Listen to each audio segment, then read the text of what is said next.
Chapter 1. Before we go anywhere together in this book, I want to start with a simple idea. There is nothing wrong with you for feeling the way you feel.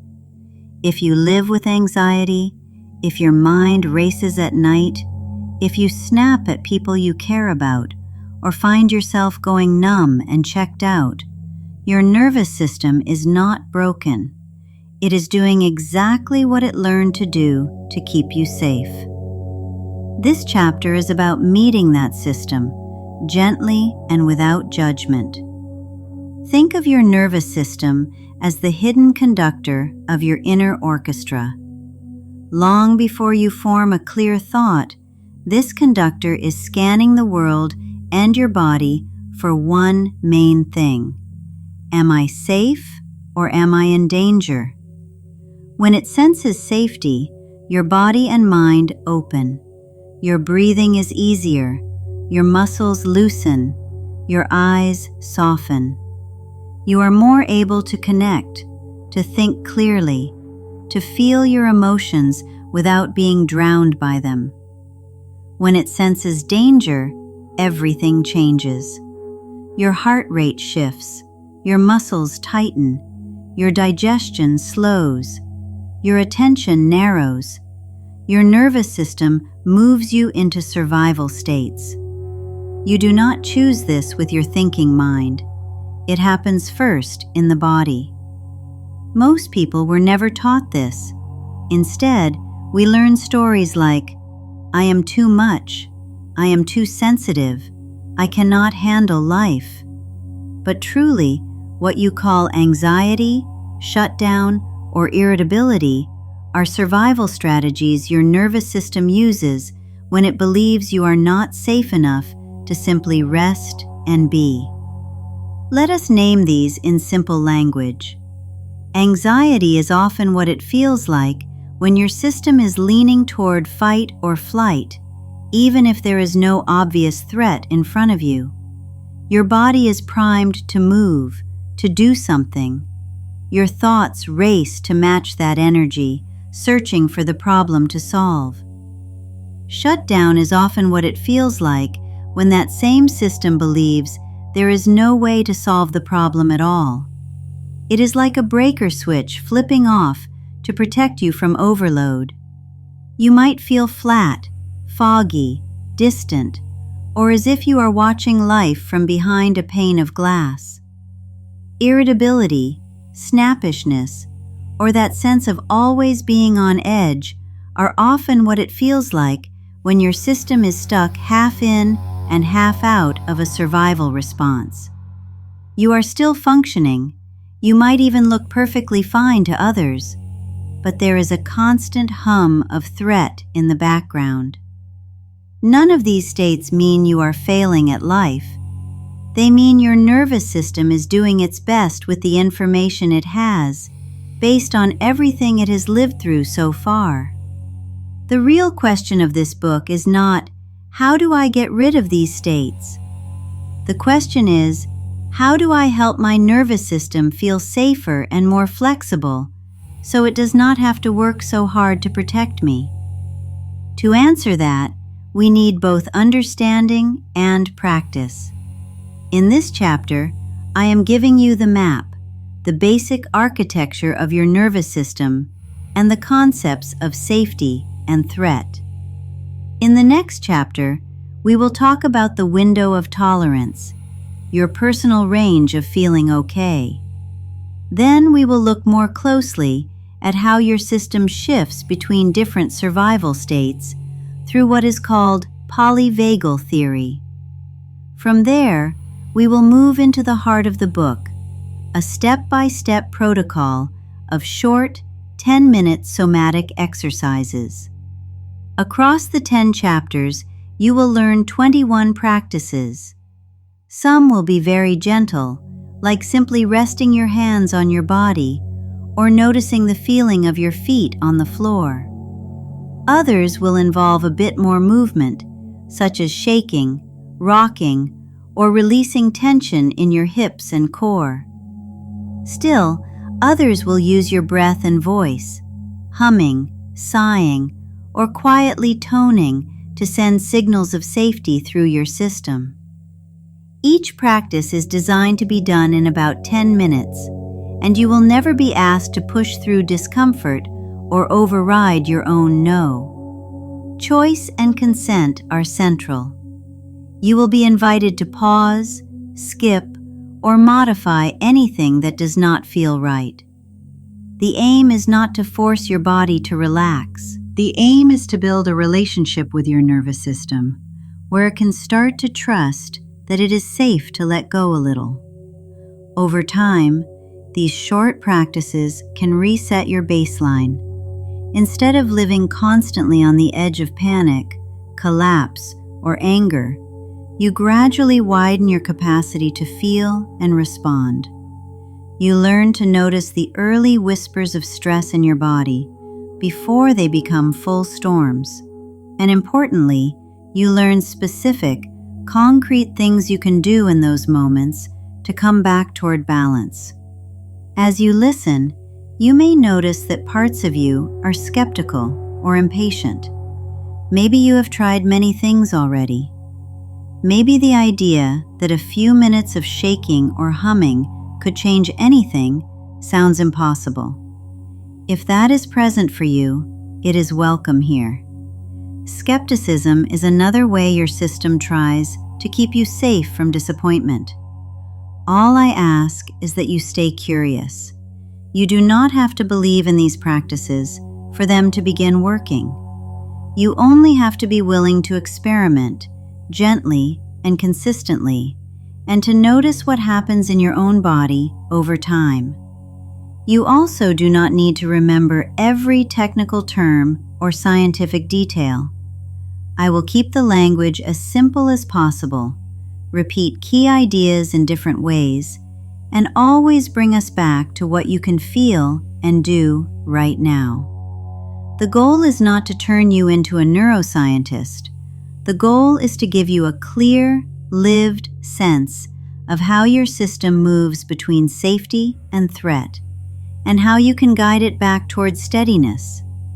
In the next chapter, we will explore the window of tolerance, a helpful way of understanding why some days you can handle so much, and other days the smallest thing feels like too much. For now, I invite you to hold this first foundational truth. Your nervous system is not your enemy. It is an overworked protector that has been on duty for a very long time. This book is an invitation to meet that protector, to listen to its signals, and to slowly offer it new experiences of safety.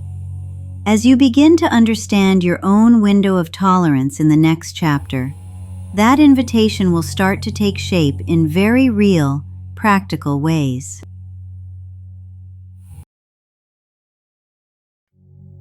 Chapter 2: Your Window of Tolerance. Imagine for a moment that your inner world is like a house with 3 rooms. One room is bright and comfortable. The temperature is just right. You can move around freely, think clearly, and choose what to do next. The second room is overheated and crowded. Everything feels too loud, too fast, too much. The third room is cold and dim. Time slows down, and it is hard to get up from the chair, let alone decide anything. These 3 rooms are another way of describing what therapists call the window of tolerance. Your window of tolerance is the range of activation where your nervous system can handle what is happening without becoming overwhelmed or shutting down.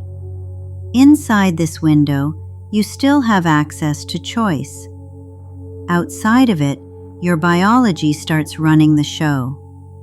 In this chapter, we are going to get very familiar with your window, not to judge where you are, and not to push you to stay in one place, but to begin to see your patterns clearly and kindly.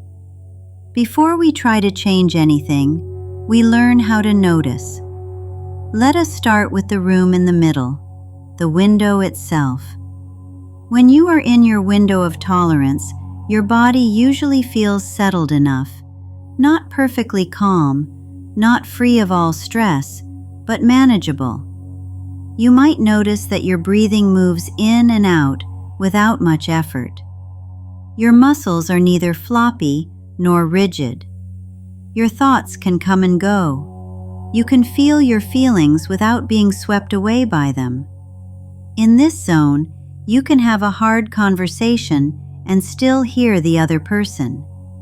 You can feel sad without believing it will last forever. You can feel a little nervous and still do the thing you care about. There is room inside you for more than one experience at a time. That is the essence of the window of tolerance. Now let us visit the overheated room. When you move above your window of tolerance, you enter a state called hyperarousal. This is your system gearing up to protect you through fight or flight. You might notice a racing heart, tight shoulders, a clenched jaw, or a knot in your stomach. Your breathing may get shallow. Your thoughts may speed up or spiral. It can feel like you have to act right now or something bad will happen. On the outside, hyperarousal can look like snapping at people, talking very fast, pacing, fidgeting, or being unable to focus.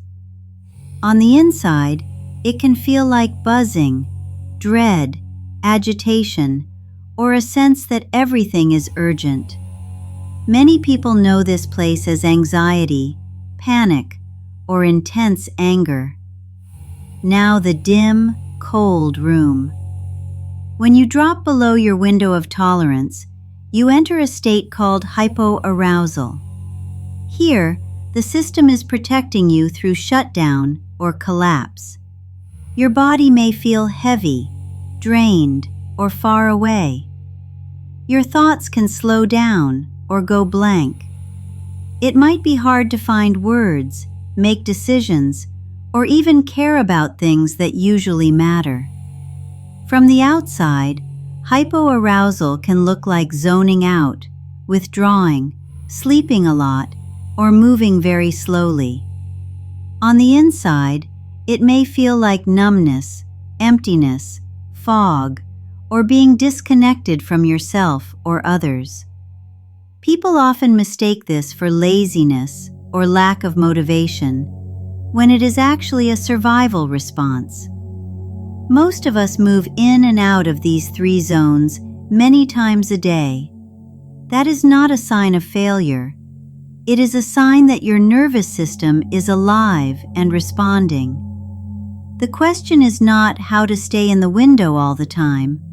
The question is how to recognize when you are leaving it and how to find your way back with a little more ease. To do that, you need two inner skills. The first is noticing. The second is naming. In this chapter, we are going to practice both, gently. You might already have a sense of your usual pattern. Some people tend to shoot up into hyperarousal, racing thoughts, physical tension, emotional flooding. Others tend to slide down into hypoarousal numbness, checking out, going flat. Many people move between the two, bouncing from too much to not enough. As you listen, see if you can remember a recent situation where you felt overwhelmed. Did you get faster, louder, more urgent inside? Or did you get slower, quieter, more distant? Those are clues about how you typically exit your window. We are now going to begin the first of your 10-minute practices, a simple body scan designed only to help you notice where you are.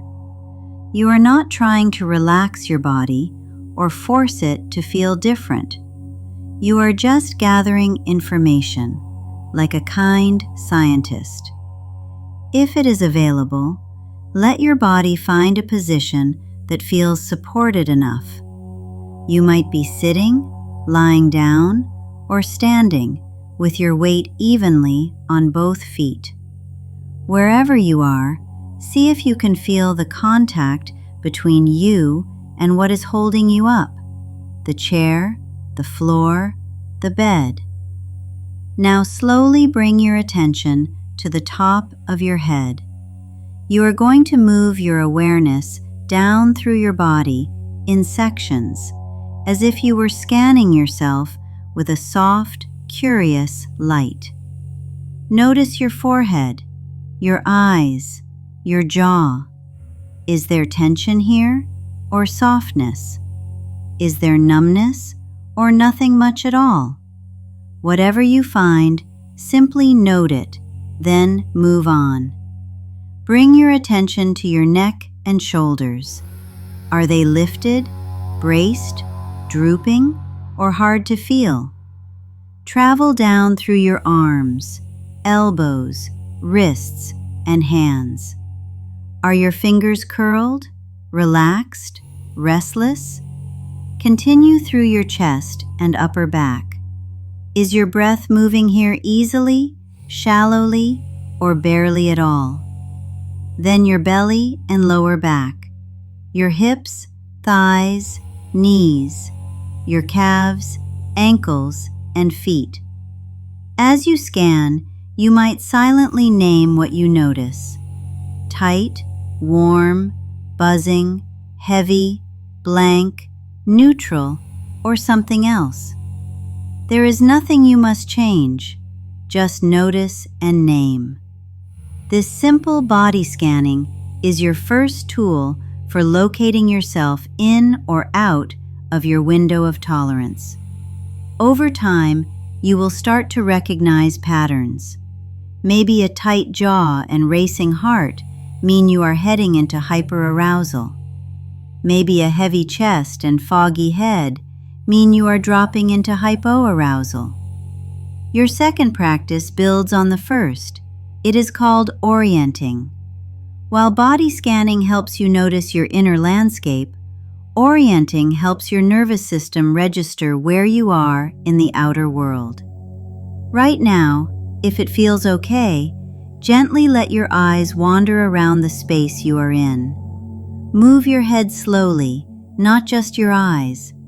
Let your gaze land on one object at a time: a wall, a window, a plant, a pattern in the floor. There is no right thing to look at. You are just letting your system see that you are here, in this particular place, in this particular moment. As you look around, you might quietly name what you see: a blue chair, a closed door, a patch of light, 3 books. Again, you are not trying to calm down. You are simply letting your senses update your nervous system. Often, when we are anxious or shut down, our attention is trapped in our thoughts or our past. Orienting brings a little more contact with the present. These 2 10-minute practices, body scanning and orienting, are the foundation of everything that follows in this book. They teach you how to notice where you are in your window of tolerance without criticism and without urgency. In the next chapter, we will add another layer of understanding. We will look more closely at how different branches of your nervous system create these states of calm, hyperarousal, and hypoarousal, and how you can begin to work with them through very small, concrete shifts. For now, simply begin to watch your own rhythms, as if you were getting to know a new friend.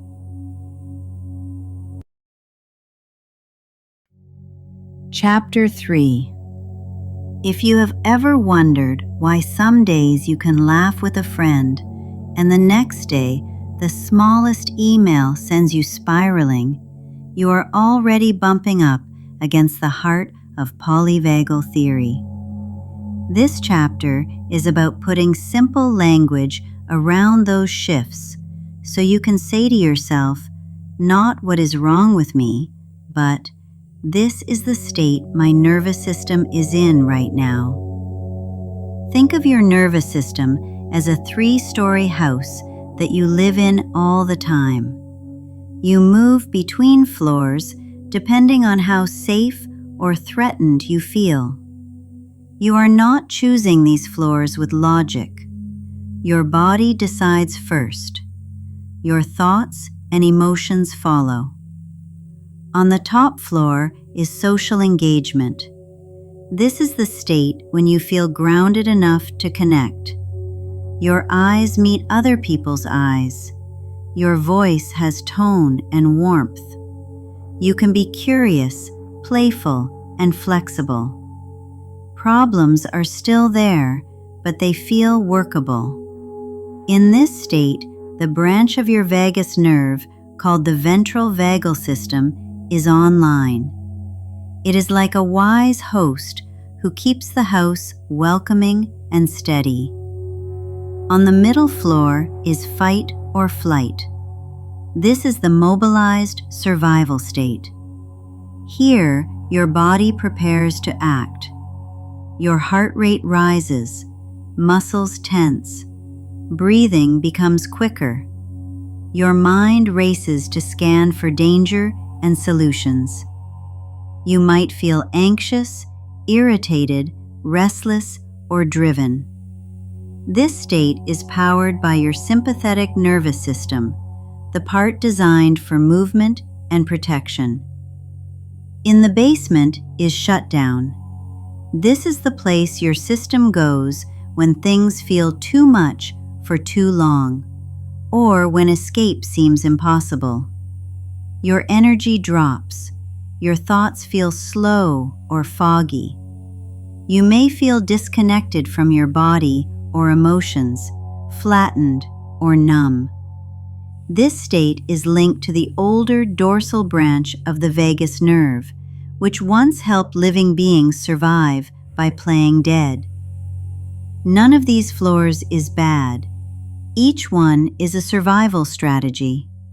The trouble comes when your nervous system gets stuck on one floor or jumps quickly between them without you understanding why. Imagine you are driving and someone cuts you off. In a fraction of a second, your body may surge into fight or flight, heart pounding, hands gripping the wheel, thoughts swearing or planning revenge. If, after the danger passes, your system senses safety again, you can return to the top floor. You might even laugh about it later and tell a friend the story. But if your body has learned that the world is often dangerous, that surge might not settle. You might stay in a simmering state of activation long after the incident is over, snapping at loved ones or replaying the moment in your head. Over time, living too long on that middle floor can be exhausting. When your system can no longer keep mobilizing, it may drop into the basement. You might feel suddenly very tired, hopeless, or checked out. Our aim in this book is not to force you into the top floor all the time. Life is not set up that way. Instead, we are building your ability to notice which floor you are on and to gently offer your body ways to move toward more safety when it is possible. To do that, it helps to recognize your personal cues in each state.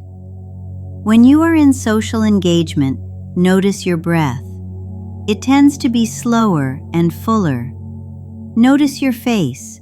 Your forehead and jaw feel softer. Your hearing is clearer. You might feel warmth in your chest. Your thoughts can hold both your own needs and someone else's at the same time.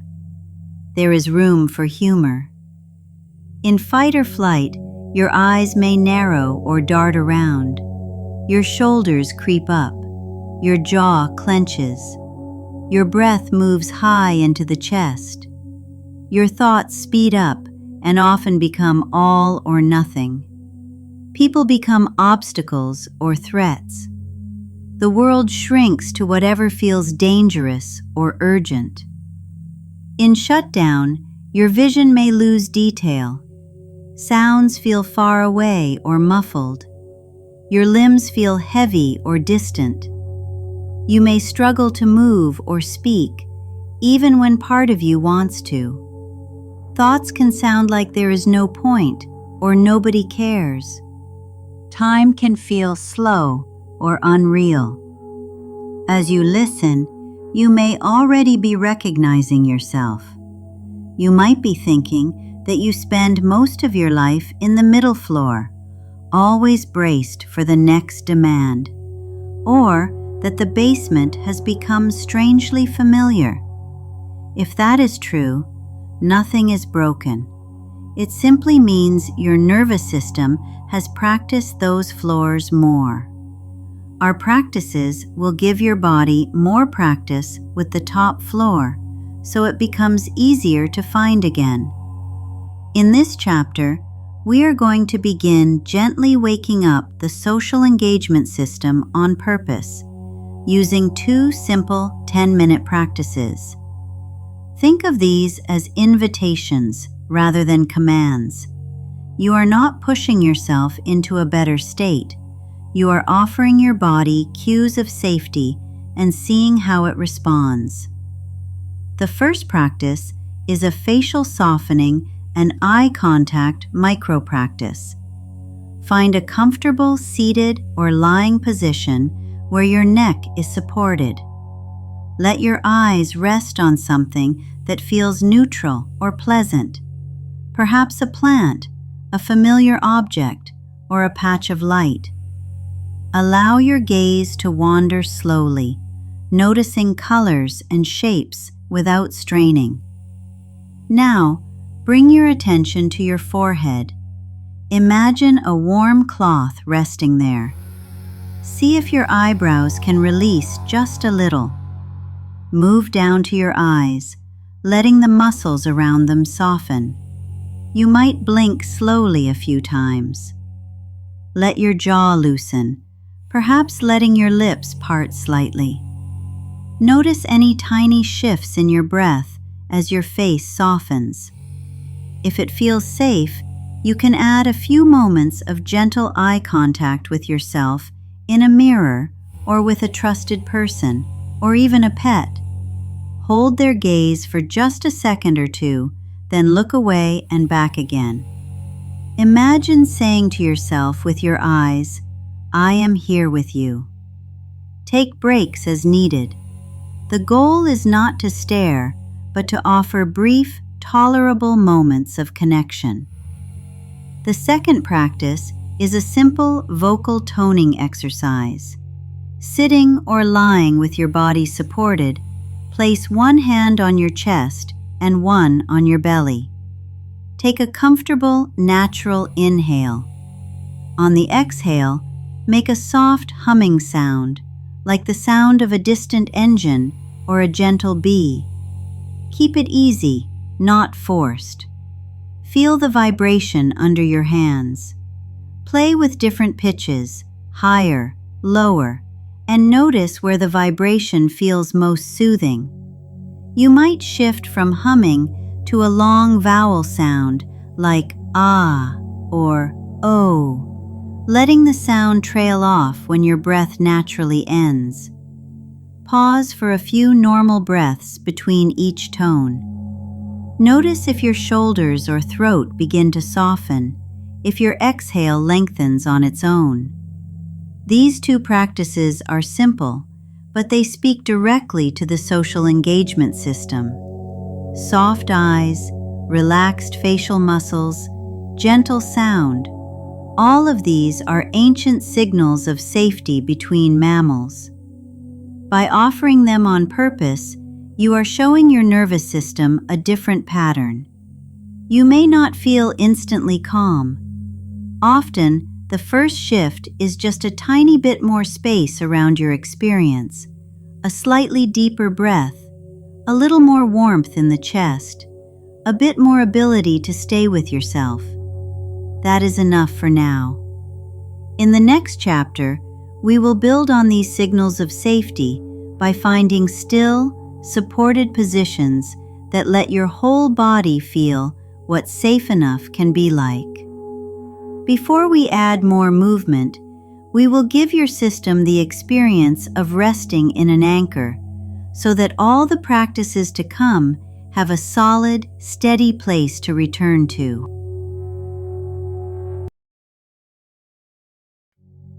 Chapter 4.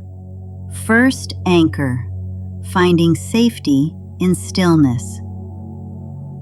Before we invite the body into bigger movements and stronger sensations, we need something simpler and more fundamental.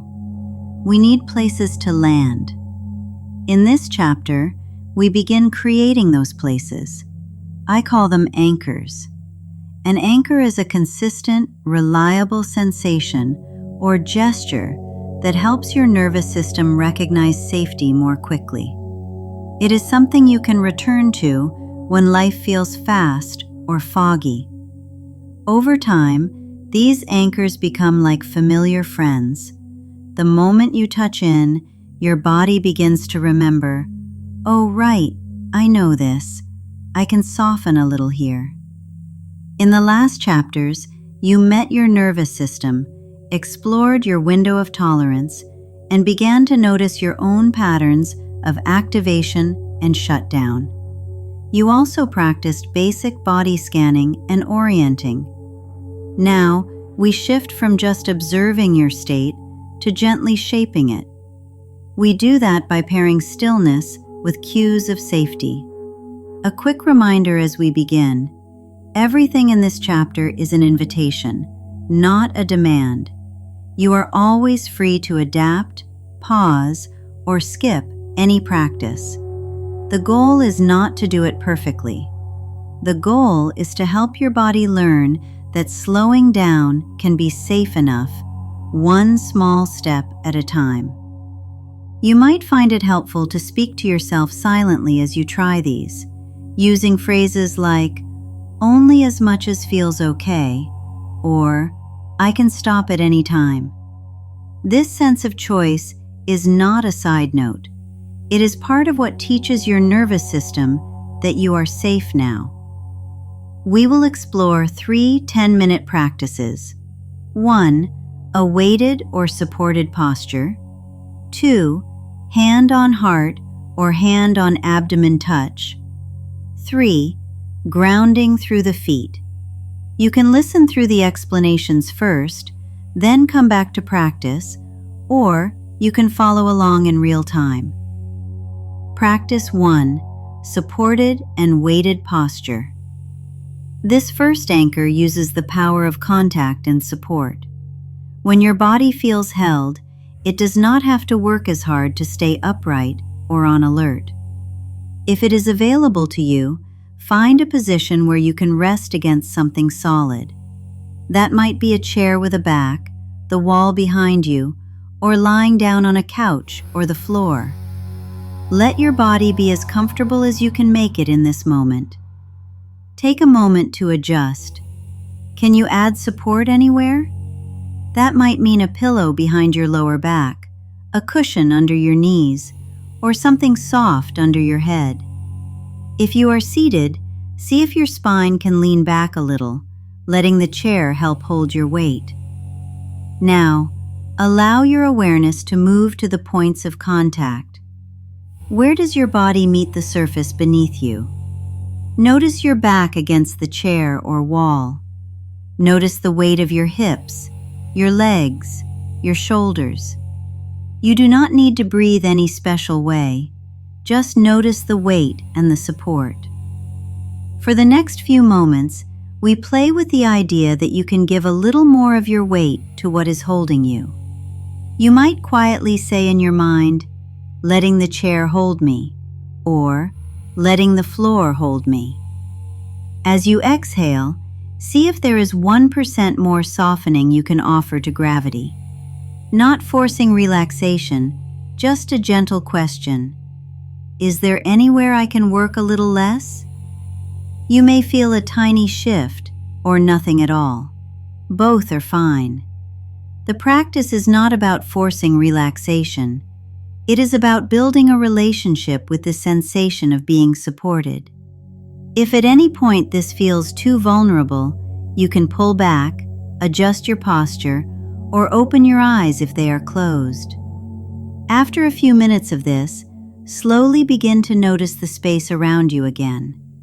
Let your gaze wander a little, or wiggle your fingers and toes. Then mentally note, I can come back to this supported posture when I need it. This is one anchor. Practice 2. Hand on heart or hand on abdomen. Touch can be a powerful signal of safety, but only if it feels welcome.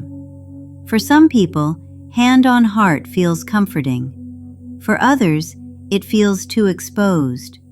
You get to choose. Begin by checking in. Would touch feel okay right now? If yes, you might place one hand over your heart center on your chest, or one hand over your abdomen, or both. If that does not feel right, you can place a hand on your upper arm, your shoulder, or simply imagine touch without actually doing it. Once your hand is settled, notice the temperature of your hand, the pressure, the movement of breath beneath it. There is no need to deepen your breath, just feel what is already there. You might add a gentle phrase, spoken softly or silently. Something like, I am here with you, or I am listening. If words do not fit, stay with the simple feeling of contact. If emotions arise, warmth, sadness, irritation, that is okay. You are not trying to fix or change them right now. You are simply saying to your body, I am willing to be with you for these 10 minutes.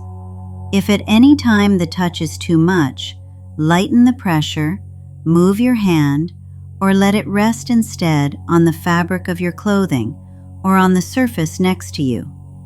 Remember titration.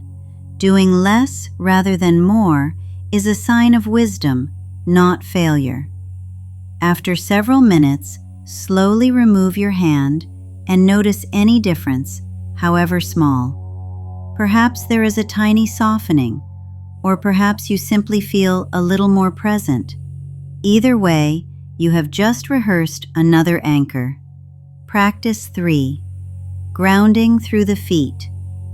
Our third anchor uses the feet as a bridge between your body and the ground. This can be done seated or standing. If you are seated, place both feet on the floor, if that is possible for your body. If you are standing, bring your attention down to your feet without changing anything yet. Begin by noticing the contact. Where is the pressure in your feet? More on the heels, the balls of the feet, the outer edges? There is no right answer. You are simply mapping. Now, slowly press your feet into the ground with just a little more intention, as if you are saying to the earth, I am here. You might hold that gentle press for a breath or two, then let it release. Alternate between lightly pressing and relaxing in a slow rhythm. As you do, imagine that each press sends a message down through your legs into the ground, and each release lets the ground answer back, I have you. If you feel steady enough, you can experiment with shifting your weight a bit from heel to toe or side to side. Keep the movement small and deliberate, noticing how your legs, hips, and spine respond.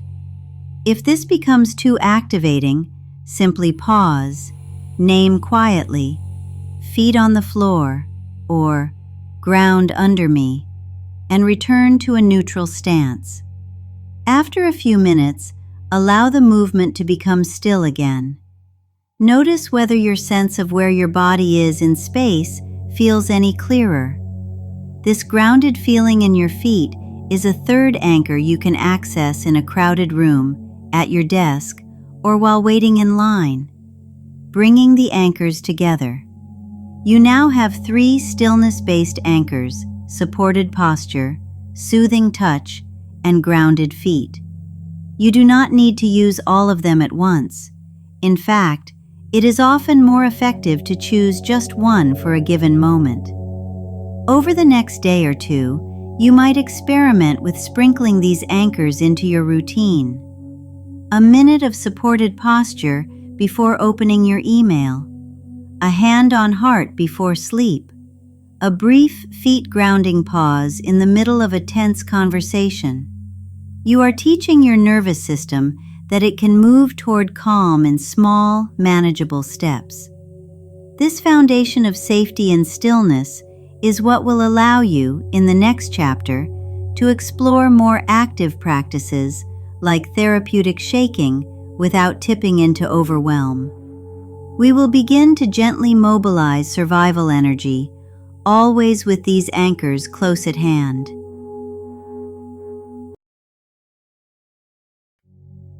Chapter 5: Shaking It Out.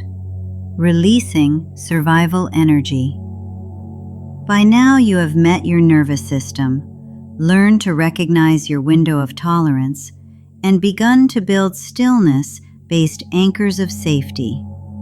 In this chapter, we begin to add something your body may have been waiting for a very long time: movement that lets your system finish old survival responses and finally exhale. Many people arrive at somatic work feeling confused by sensations like constant buzzing under the skin, tight shoulders that never seem to drop, a jaw that grips for no obvious reason, or a restless energy that makes true rest feel impossible.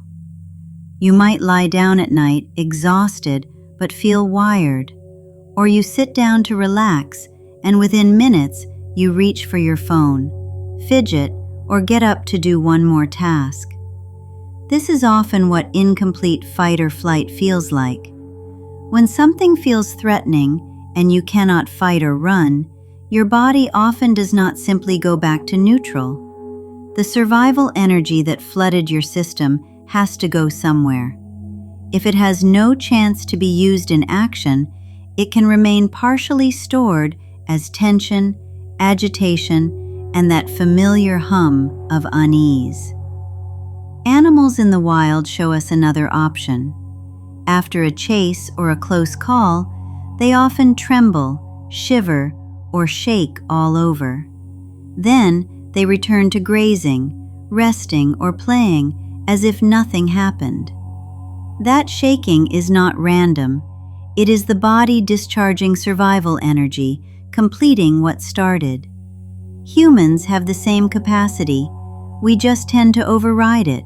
We brace, we hold our breath, we try to stay in control. Over months and years, the cost of all that holding can be high. Therapeutic shaking is a way to gently give your body back its natural completion mechanism. We are not trying to relive past events or force big cathartic releases. Instead, we are offering small, controlled bursts of movement that tell the nervous system it is safe to let go a little. Before we begin the practices, a few important guidelines. First, you are in charge. You can pause, slow down, or stop at any time. If shaking does not feel right today, you can simply listen and return later. Second, less is often more. A few minutes of light shaking followed by rest can be more regulating than pushing for intensity. Think of this as teaching your system a new rhythm, not dumping everything out at once. Third, your anchors from the previous chapter are your safety net. At any point, you can come back to your weighted posture, your hand on heart or abdomen, or you're grounding through the feet. In fact, we will build them into each sequence. Let us move into the first 10-minute practice. Practice 1. Gentle limb shaking. Begin either standing or sitting on the edge of a chair with your feet on the floor. Take a moment to feel your contact with support. Notice the pressure of your feet, the weight of your body. Bring one hand to your heart or abdomen for a breath or two, just to remind your system that you are here, now, and in choice. Then let your hand rest by your side again. Start with your hands. Imagine you are flicking a few drops of water off your fingers. Gently shake your hands at the wrists, small, loose movements. Notice if one side wants to move more than the other. Let it. After a minute or so, let that shaking travel up into your forearms and elbows. Your hands and lower arms can wiggle and bounce, as if you are waking them up after a long nap. Keep breathing normally. There is nothing to perform here. You are simply inviting movement. If it feels comfortable, let your arms shake from the shoulders, as if you are lightly jostling them out of tension. You might notice tingling, warmth, or a sense of aliveness returning. Now bring your attention to your legs. If you are standing, try gently shaking one leg at a time, keeping a soft bend in the knee and a sense of playfulness. If you are sitting, lift one heel and let that leg jiggle, then switch sides. Spend a few minutes rotating between arms and legs, never pushing, just letting your limbs remember how to be loose. Then slowly decrease the movement until you come back to stillness. Place your feet evenly on the floor. Rest your hands on your thighs or over your heart and abdomen. Take a minute to simply notice. Do you feel more alert? More relaxed? Both? There is no right answer, only information. Practice 2, whole body micro-bouncing. For this practice, you will stand, if that is available to your body today. If not, imagine the movements while seated and allow whatever small motion is possible. Stand with your feet about hip-width apart. Soften your knees slightly so they are not locked. Feel your feet on the ground. Let your arms hang by your sides. Begin an almost invisible bounce through your heels. Think of it less as jumping and more as letting your heels gently tap the floor, like a soft internal rhythm. Your head and shoulders can stay easy with just a light upward and downward motion. Let this micro bounce be small and sustainable. You should be able to talk while doing it. Check your jaw. Can you let it loosen a bit? Check your shoulders. Can they hang rather than lift? After a minute or two, you might notice your breathing responding, maybe becoming a bit deeper or a bit faster. Allow that. You are inviting your system to mobilize just enough to move what has been stuck. Stay with this for a few more minutes, adjusting the speed if you like. Then slowly let the bouncing get smaller until you come to stillness. Feel the afterglow, the echoes of movement in your muscles, the way your feet meet the floor. Return to one of your anchors. Perhaps press your feet into the ground a bit more firmly, or bring your hand to your chest and sense the beating of your heart. Notice whether your window of tolerance feels a little wider or a little brighter. Practice 3, standing, shake, and settle sequence.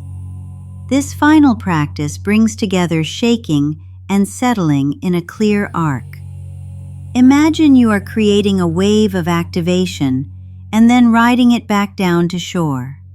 Stand with your feet grounded and your knees soft. Start with the gentle limb shaking from the first practice. Let your hands, arms, and legs wake up. After a minute or two, allow the movement to spread through your whole body. Your torso can sway, your shoulders can shimmy, your jaw can loosen. You might quietly exhale through your mouth from time to time, as if sighing out what you no longer need.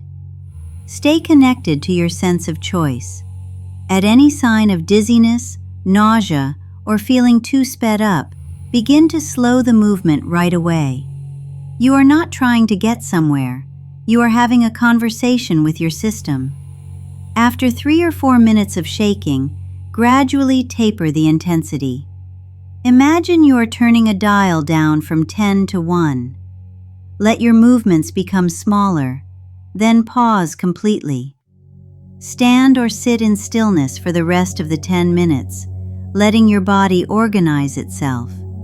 You might feel tingles or waves of warmth. You might feel tired.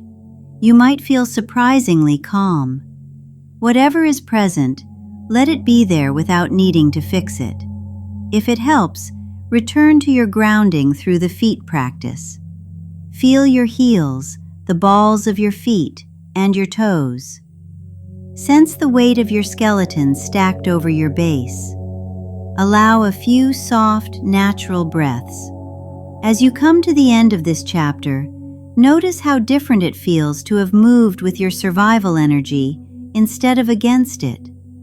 Shaking is one doorway into that relationship. In the next chapter, we will focus on another powerful region that holds and releases stress, the hips and core. There, you will learn how to soften some of the deepest bracing patterns in the body and invite an even fuller somatic reset.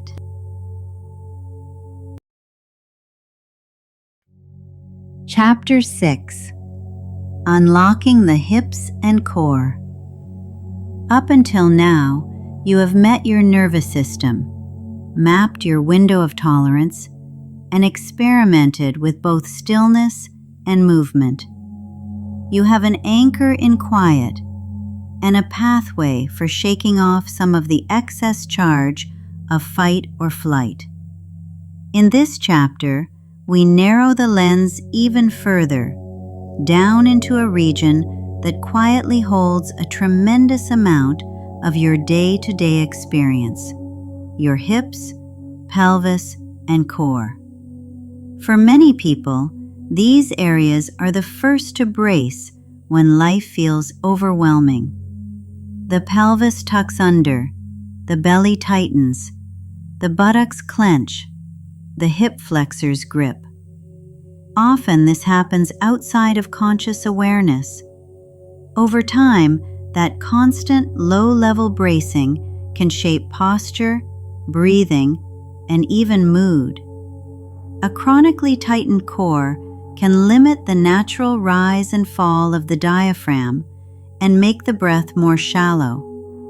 Tight hips can change the way you stand and walk, signaling subtle tension to your brain all day long.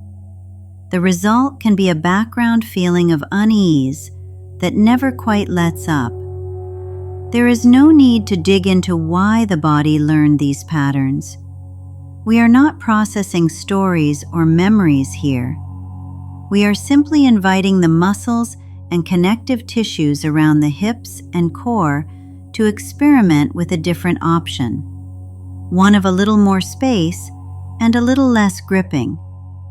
Think of this chapter as a gentle negotiation with your body, not a forced stretch or a demand to relax. As always, you are in charge. If anything feels too intense, mechanical, or emotionally charged, you can pause, return to your anchors from earlier chapters, or skip a step. Slow, pendulated movement is our guiding principle here. Small arcs of motion followed by clear pauses of stillness. This lets your nervous system sample change in small sips instead of being thrown into something new all at once. We will explore 3 10-minute practices. You can listen through them now, then come back later to try them. Or you can pause the audio and practice along as you go. Do what feels most supportive for you. Practice 1, lying hip release sequence. If it is available to you, lie down on your back on a comfortable surface. Bend your knees and place your feet on the floor or bed about hip width apart. Let your arms rest wherever they feel easy. First, do nothing. Simply notice the contact points: back of head, shoulder blades, ribs, pelvis, feet. Notice whether your lower back feels arched, pressed into the surface, or somewhere in between. There is no right answer. You are just getting a baseline sense of how your hips and core are meeting gravity today. Now, very slowly, let both knees tip a small amount to the right, maybe an inch or two, then bring them back to center. Then let them tip the same small amount to the left and return. Think of this as windshield wipers in slow motion. You are not stretching to an edge, just rocking side to side in an easy, shallow arc. After several passes, pause in the center. Feel the echo of that movement in your hips, your low back, your belly. Notice any warmth, tingling, or softening, but also notice if there is any guarding or subtle increase in tension. Give your system a moment of stillness to integrate. If it feels safe, you can increase the range a little, letting the knees tip farther to one side, then the other, but always returning to a clear middle pause. Imagine you are rocking a bowl of water in your pelvis and you do not want to spill it. Small, smooth, and patient. After a few more rounds, plant your feet firmly, rest, and sense again. Has anything shifted in the way your pelvis rests or how your breath moves through your center? Practice 2, gentle pelvic rocking. Stay lying down with knees bent and feet on the floor, or come to a seated position at the edge of a chair with feet planted. Choose whichever option gives you the most sense of stability. Place one hand on the lower abdomen and, if it feels okay, one hand on the lower back or sacrum. Begin by imagining your pelvis as a bowl. With a slow exhale, gently tip the bowl so that your tailbone lengthens toward the floor or surface, letting the lower back round slightly. With your next inhale, tip the bowl the other way, allowing a small, comfortable arch in the low back. Move at the speed of curiosity, not at the speed of exercise. You are not trying to get the biggest possible movement. You are feeling the pathway between two ends of a spectrum, tucked and tilted, flexed and extended. After a few slow rocks, insert a full pause. Let everything rest in a neutral place and notice how the center of your body feels. Then begin again. If you like, you can imagine that with each exhale and rounding, some of the accumulated bracing in the hip flexors, jaw, or shoulders is allowed to drain toward the ground. With each inhale and gentle tilt, you are inviting a little more space along the front of the body. If at any point this feels too activating, shorten the range of motion or simply rest your hands and breathe quietly until you feel more settled. Practice 3, seated or standing core softening. For this practice, come to sitting or standing with your feet grounded. Let your spine be tall but not rigid, as though a string were gently lifting the crown of your head while your weight drops down through your legs. Bring one hand to your lower belly, below the navel, and the other hand to the side of your rib cage. Without changing anything, notice how you have been holding your belly. Many of us lightly brace here all day, as if waiting for the next impact. Gently, see what happens if you allow the belly to soften just a few degrees. Not collapsing, not slumping, simply releasing any unnecessary effort. You might imagine that your belt has been loosened one notch, or that the fabric of your clothing has become slightly roomier around your waist. Let your breath move in and out naturally. On a slow exhale, silently say to your body, "You can do a little less right now." Then, pause momentarily at the bottom of the exhale, feeling the quiet there, before allowing the inhale to arise again on its own. Alternate a few of these softening exhales with simple, neutral breaths, like a wave that rises, falls, rests, then rises again. Notice if your shoulders, jaw, or pelvic floor want to join the softening. You do not have to force it. Sometimes simply paying attention, with kindness, is enough to invite a shift. As you come to the end of this practice, check in with how you are sitting or standing. Does your posture feel any different? Do you feel more present in your center? Or perhaps simply more aware of how this area is held? You have now added another layer to your somatic toolkit. Movement is no longer just about shaking off charge. It is also about creating more ease and responsiveness in the places that hold you up and move you through the world. In the next chapter, we will bring breath and voice more fully into the picture, so that your lungs, diaphragm, and vocal cords can join your hips and core in sending clear signals of safety from the inside out.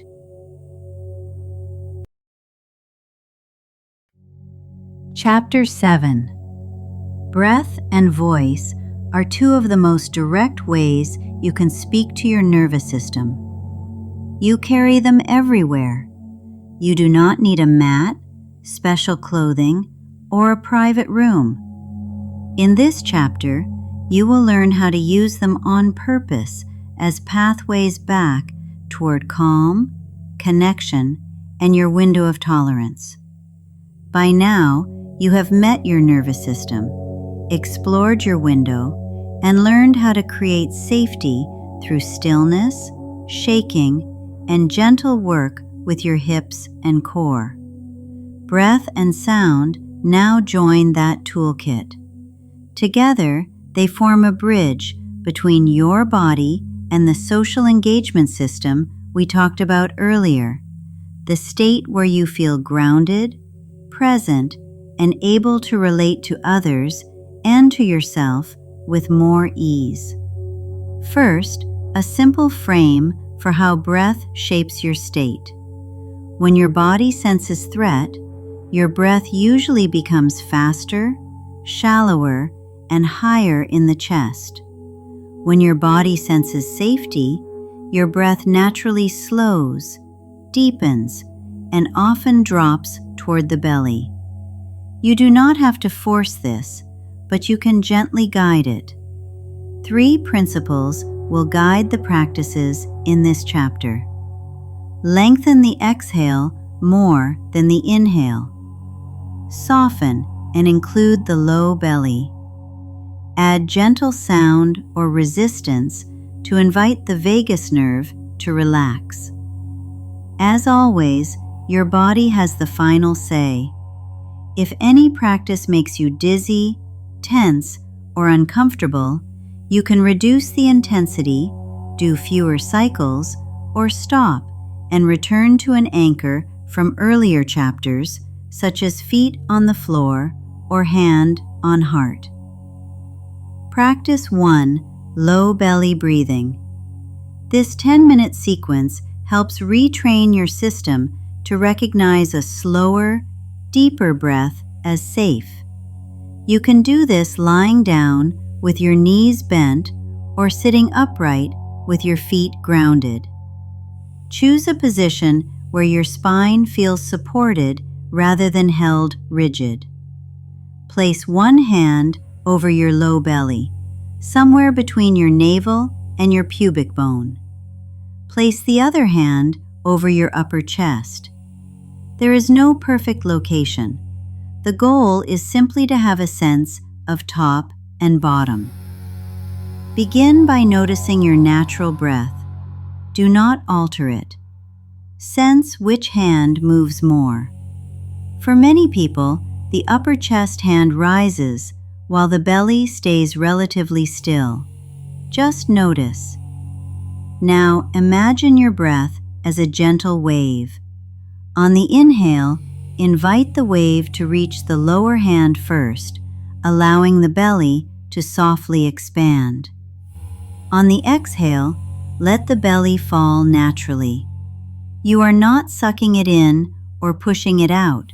You are giving it permission to move.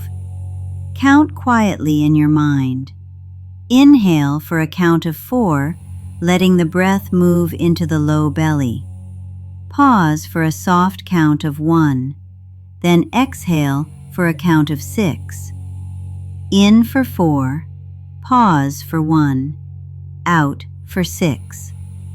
If these numbers feel like too much, you can shorten them. The key is that the exhale is a little longer than the inhale and the effort stays gentle. Continue like this for several minutes.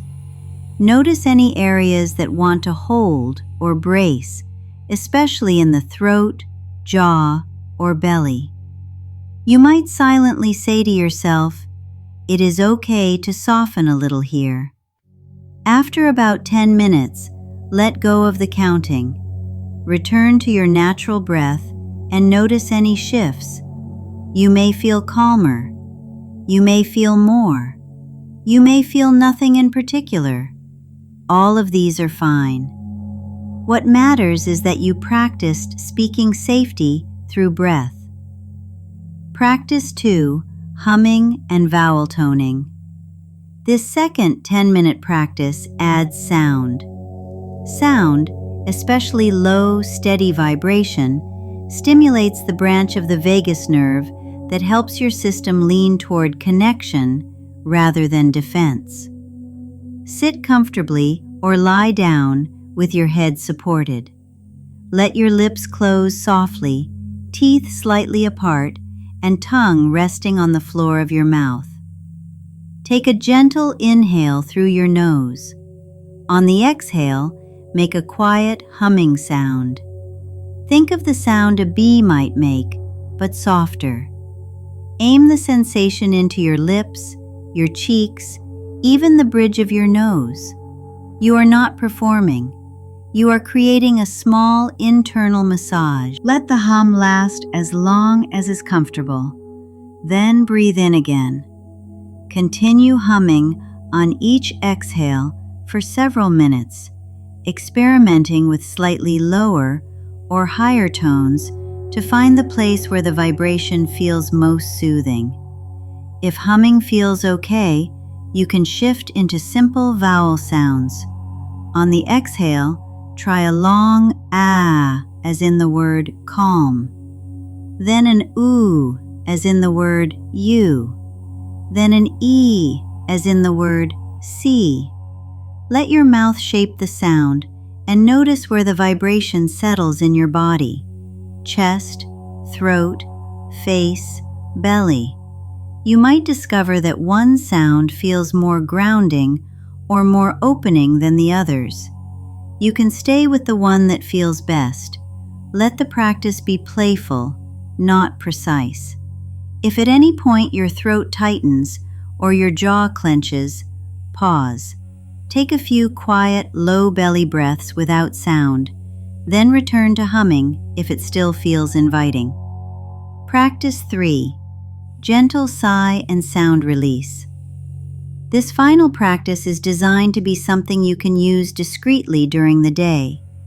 It combines a natural sigh with a soft sound to release microtension and signal, I am allowed to let go a little. Start in any position, sitting, standing, or even walking slowly. Bring your attention to your shoulders, your jaw, and your belly. First, take a natural inhale through the nose. Then, let the breath fall out through the mouth with an easy sigh, like the sound you might make after sinking into a comfortable chair. You are not forcing a dramatic sound, just allowing the exhale to be audible. Repeat this a few times. Inhale naturally, exhale with a soft sigh. If it feels okay, add a barely voiced ah on the exhale, almost like a whisper. Notice if your shoulders drop a little more, or if your chest feels a bit less tight. You can pair this with small movements from earlier chapters.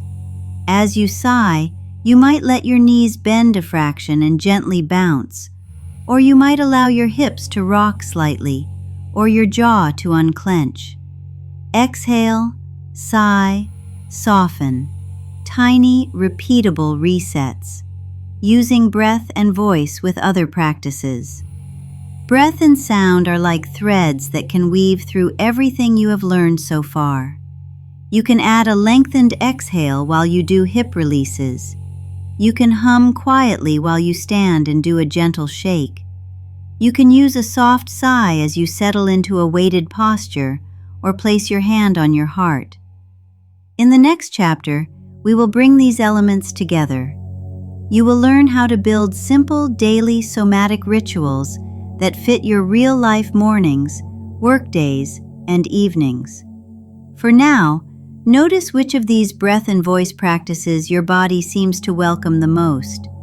That preference is valuable information, and it will help you design a somatic reset routine that truly feels like it is yours.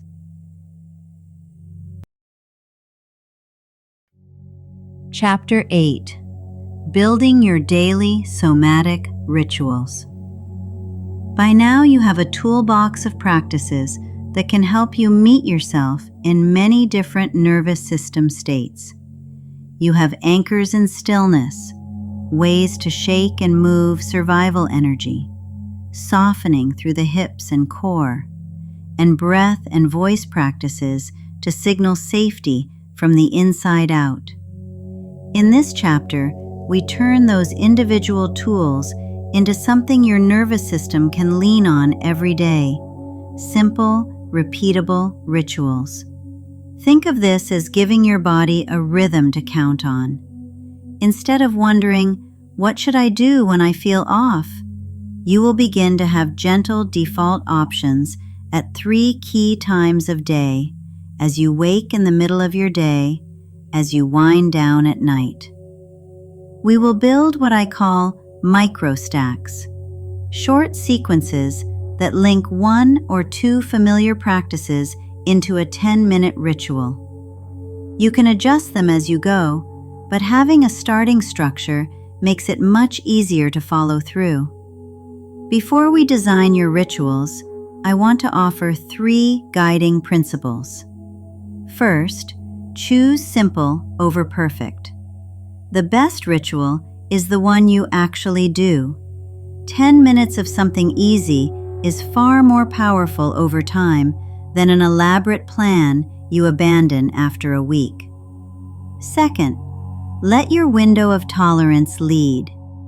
You now know the difference between hyperarousal and hypoarousal, and what being within your window feels like.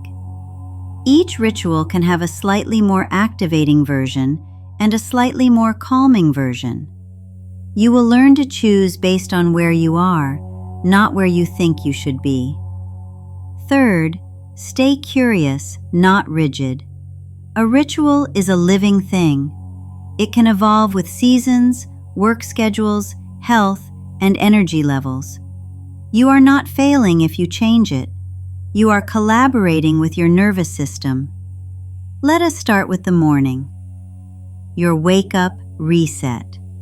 Your first ritual meets you in the transition from sleep to waking. The aim is not to become instantly cheerful or productive. The aim is to orient your nervous system toward enough safety and presence to start the day inside your window, or at least closer to it. Here is a simple 10-minute template. First, 2 to 3 minutes supported arrival. Before getting out of bed or as soon as you sit up, find a small anchor. You might use one hand on your heart or abdomen, or rest your feet flat on the floor if you are already up. Notice 1 or 2 places in your body that feel supported by the bed, the chair, or the ground. Second, 3 to 4 minutes gentle movement. From here, add brief movement. If you wake feeling frozen or heavy, borrowing from your shaking and hip work can be helpful. Try tiny ankle or wrist shakes or small pelvic rocks while seated or lying down. If you wake feeling already wired, keep movement slower and more fluid.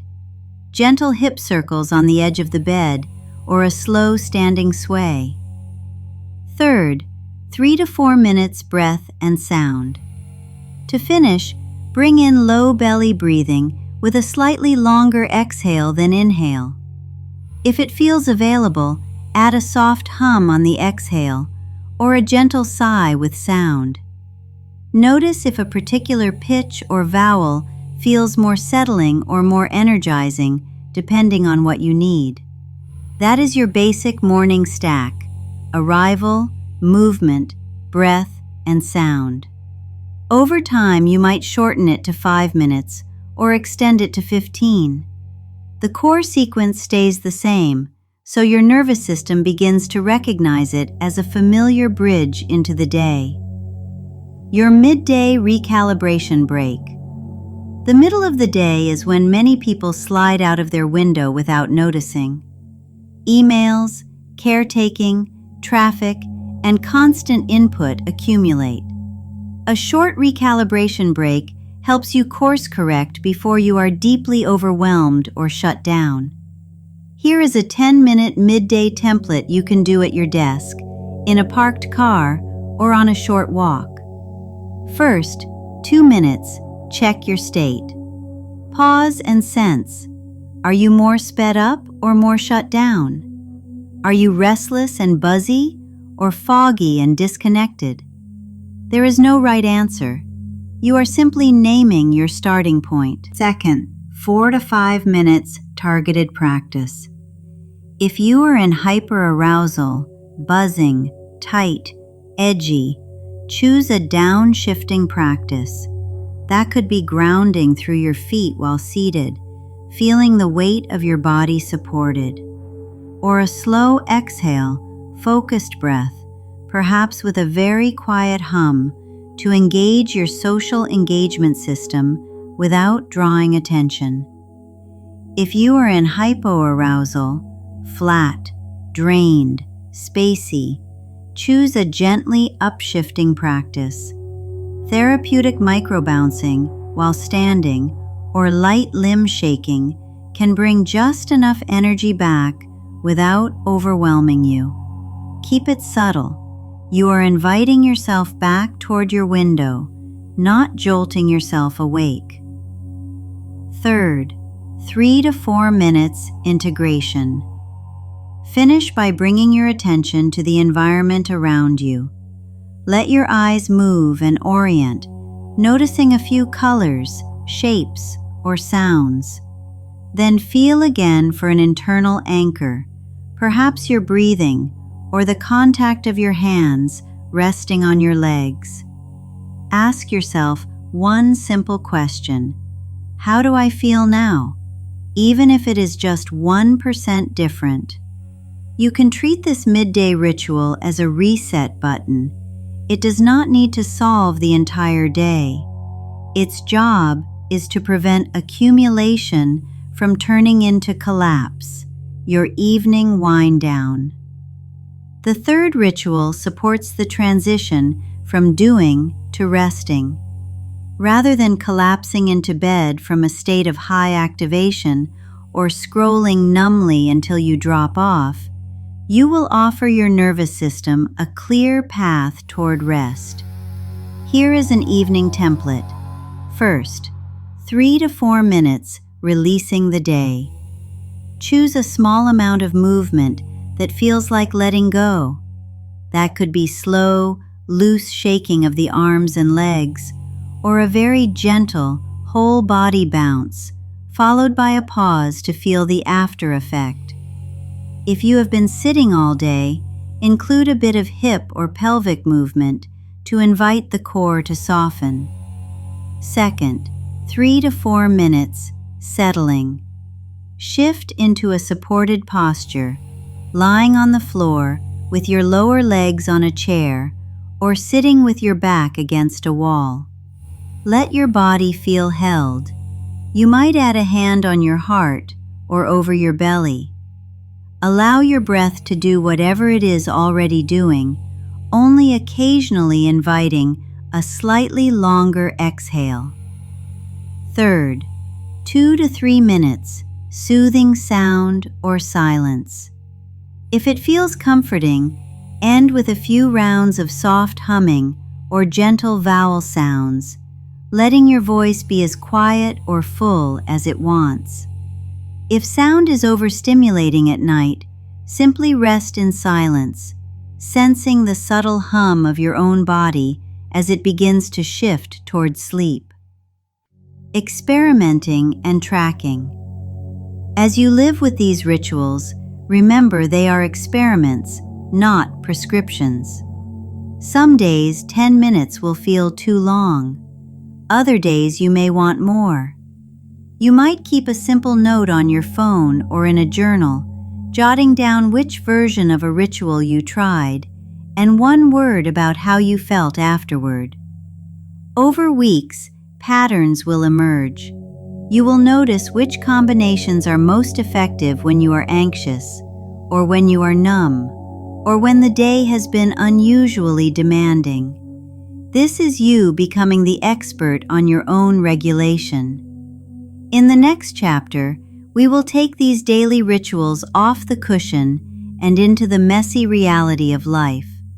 You will learn how to adapt your somatic reset tools in the middle of conflict, at work, in social situations, and after hard days.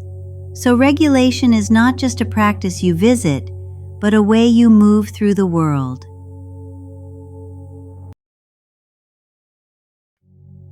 Chapter 9. Only the reset to real-life stress.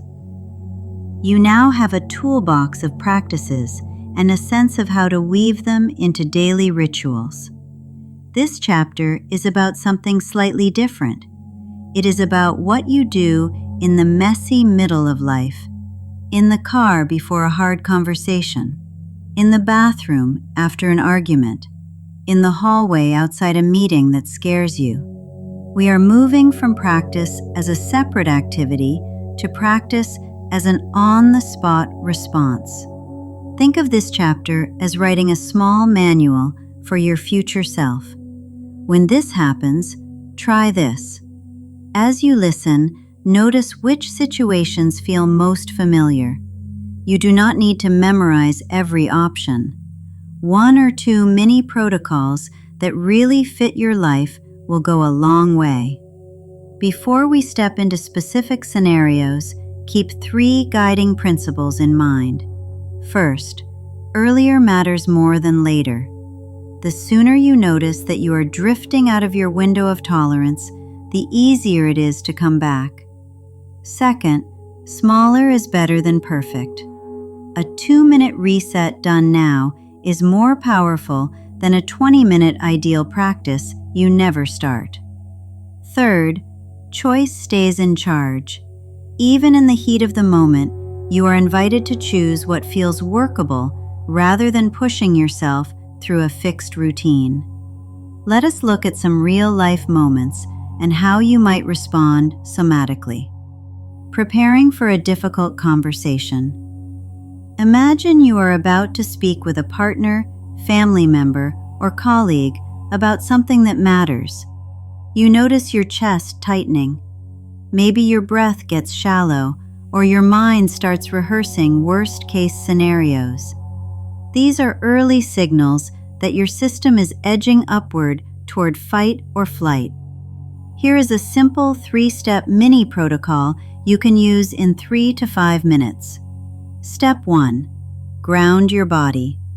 If you can, place both feet flat on the floor. Feel your heels, the balls of the feet, the toes. Let a little more weight sink downward. If you are standing, soften your knees just a touch. Step 2. Anchor your breath. Place a hand on your lower belly or your ribs. Gently lengthen the exhale, even by 1 or 2 counts. For example, breathe in to a count of 4 and out to a count of 6. You are not trying to erase your anxiety, only to give your system a small downward tug. Step 3. Add a microdose of sound. On your exhale, allow a quiet hum or a soft vowel sound. It can be barely audible. This signals safety through the same social engagement pathways we explored earlier. If you only have 1 or 2 minutes, choose either the feet or the breath and sound. Even a handful of slightly longer exhales can shift the tone of the conversation you are about to have. Recovering after conflict. Now imagine the conversation has already happened and it did not go smoothly. Your heart is pounding. Your jaw is tight. You find yourself replaying what was said or going numb and checked out. First, notice which direction you have gone.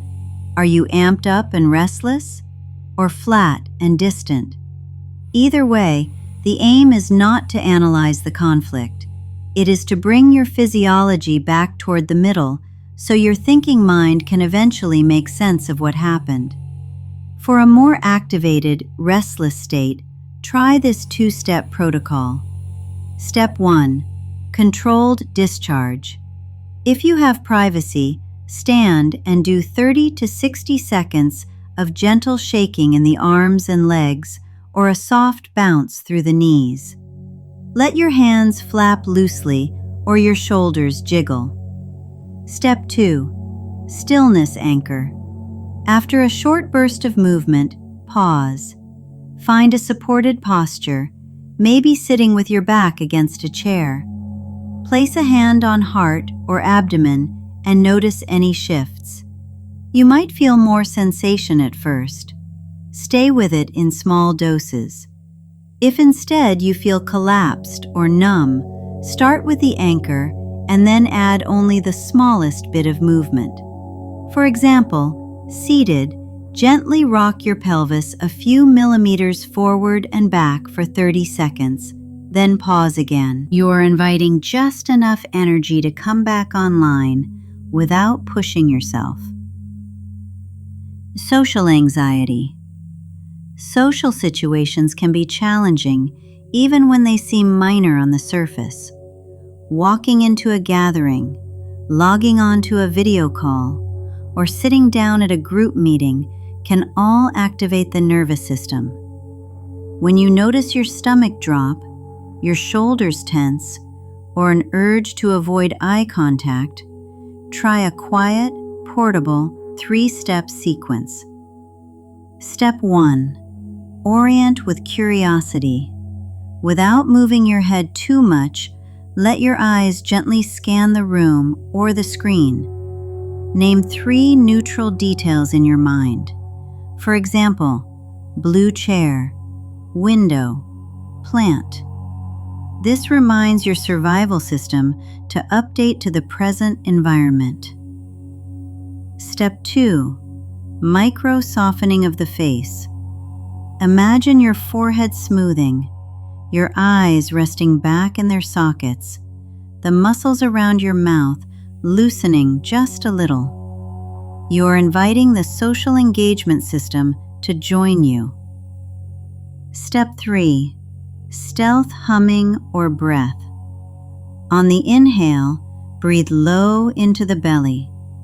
On the exhale, either hum silently in your throat or let the air out through pursed lips with a very quiet whoosh.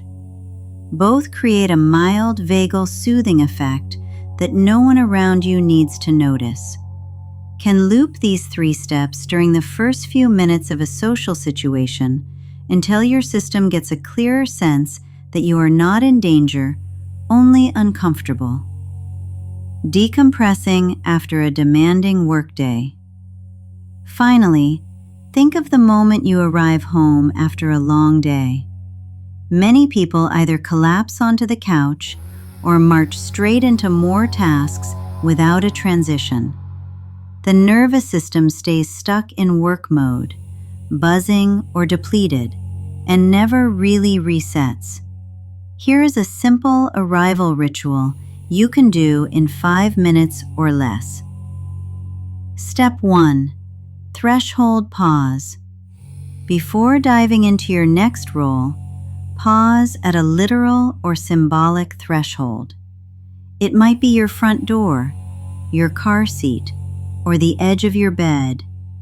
Take 3 slow breaths, feeling the exhale drop you slightly downward.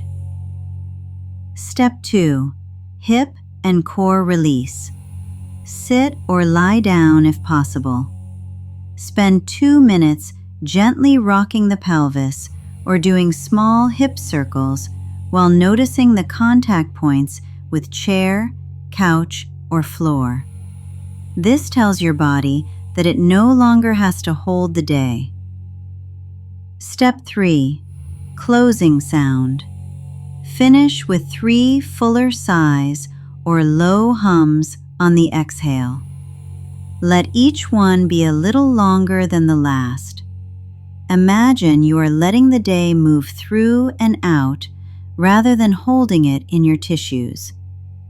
If you only have 2 minutes, keep the threshold pause and a single minute of hip release. Even that brief reset creates a dividing line between work and the rest of your life. As you experiment with these mini protocols, remember that you are not trying to control life. You are learning how to meet life with a regulated enough nervous system that you can choose your responses. In the final chapter, we will zoom out. You will see how these small, repeated choices reshape your baseline over time and how to recognize when it is time to bring in more support. Your nervous system is already learning a new language. Next, we will explore how to make that language the one you live in every day.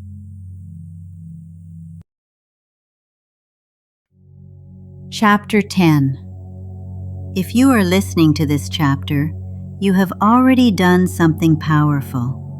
You have shown up for your nervous system again and again, 10 minutes at a time. This chapter is about what happens when those 10 minutes stop being a project and start becoming a way you live in your body. You do not have to try harder or do everything perfectly for lasting change to happen. What your system needs now is not intensity. It needs repetition and kindness. Let us begin with a simple truth. Your nervous system learns through experience.